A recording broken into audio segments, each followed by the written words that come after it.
ചെറുപുഴ പെരിങ്ങാലയിൽ പിതാവിനെ വെട്ടിപ്പരിക്കേൽപ്പിച്ച് മകൻ മരിച്ച നിലയിൽ. കൊന്നാങ്കൽ സനലിനെയാണ് കൈഞ്ഞരമ്പ് മുറിച്ച് രക്തം വാർന്നു മരിച്ച നിലയിൽ കണ്ടെത്തിയത്.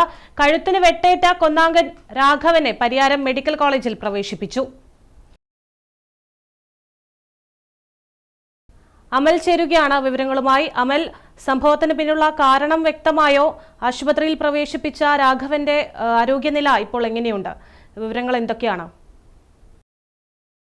പ്രതിഭ ചെറുപുഴ പെരിങ്ങാലയിലാണ് അച്ഛനെ വെട്ടിപ്പരിക്കേൽപ്പിച്ച ശേഷം കൈഞ്ഞരമ്പ് മുറിഞ്ഞ് രക്തം വാർന്ന് മരിച്ച നിലയിൽ മകന്റെ മൃതദേഹം കണ്ടെത്തിയത്. പെരിങ്ങാലയിലെ കൊന്നാങ്കൽ സനൽ, ഇയാൾക്ക് 45 വയസ്സാണ്. അതായത് ഈ വെട്ടേറ്റ രാഘവനും ഈ മരിച്ചു കിടക്കുന്ന നിലയിൽ കണ്ട മകൻ സനലും തമ്മിൽ രാത്രിയിൽ മദ്യപാനത്തിന്റെയോ മറ്റോ പേരിൽ വഴക്കുണ്ടാക്കുകയും വാക്കത്തി ഉപയോഗിച്ച് വെട്ടുകയുമായിരുന്നു എന്നതാണ് പ്രാഥമികമായി ലഭിക്കുന്ന വിവരം. അതായത് ഇവരുടെ വീട് സ്ഥിതി ചെയ്യുന്ന ഈ ഭാഗം എന്ന് പറയുന്നത് ഒരു ഒറ്റപ്പെട്ട് കിടക്കുന്ന ഇടമാണ്.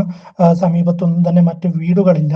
അങ്ങനെ ഈ വെട്ടേറ്റ രാഘവൻ തന്നെയാണ് ഈ തൊട്ടടുത്ത് പെരിങ്ങോത്തുള്ള മറ്റൊരു മകനെ ഫോണിൽ വിളിച്ച ശേഷം ഇത്തരത്തിൽ സംഭവം ഉണ്ടായിട്ടുണ്ട് എന്ന് പറയുന്നത്. അങ്ങനെ അയാൾ പ്രദേശവാസികളെ വിവരം അറിയിച്ചു. അതിന്റെ അടിസ്ഥാനത്തിൽ നാട്ടുകാർ ഈ വീട്ടിലേക്ക് എത്തിയപ്പോഴാണ് ഇത്തരത്തിൽ രാഘവൻ കഴുത്തിൽ വെട്ടേറ്റ നിലയിലും മകൻ സനൽ തൊട്ടടുത്തായി കൈഞ്ഞരമ്പ് മുറിഞ്ഞ രക്തം വാർന്ന് മരിച്ചു കിടക്കുന്ന നിലയിലും കണ്ടെത്തിയത്. അങ്ങനെ പോലീസിൽ വിവരം അറിയിക്കുന്നു. ഈ സനലിന് ചെറിയ രീതിയിലുള്ള മാനസികാസ്വാസ്ഥ്യമുള്ളതായാണ് പ്രദേശവാസികളൊക്കെ പറയുന്നത്. നിലവിൽ മൃതദേഹം ഈ വീട്ടിൽ തന്നെയാണ് ഉള്ളത്. ഇവിടെ നിന്നും മാറ്റിയിട്ടില്ല. കൂടുതൽ ഫോറൻസിക് സംഘം ഉൾപ്പെടെ ഈ സ്ഥലത്തെത്തി വിശദമായ ഒരു പരിശോധന നടത്തിയ ശേഷമായിരിക്കും മൃതദേഹം എന്തായാലും ഇവിടെ നിന്നും മാറ്റുന്നത്. ഈ സനലിന് മാനസികാസ്വാസ്ഥ്യമുള്ളതായാണ് പ്രദേശവാസികളൊക്കെ തന്നെ പറയുന്നത്.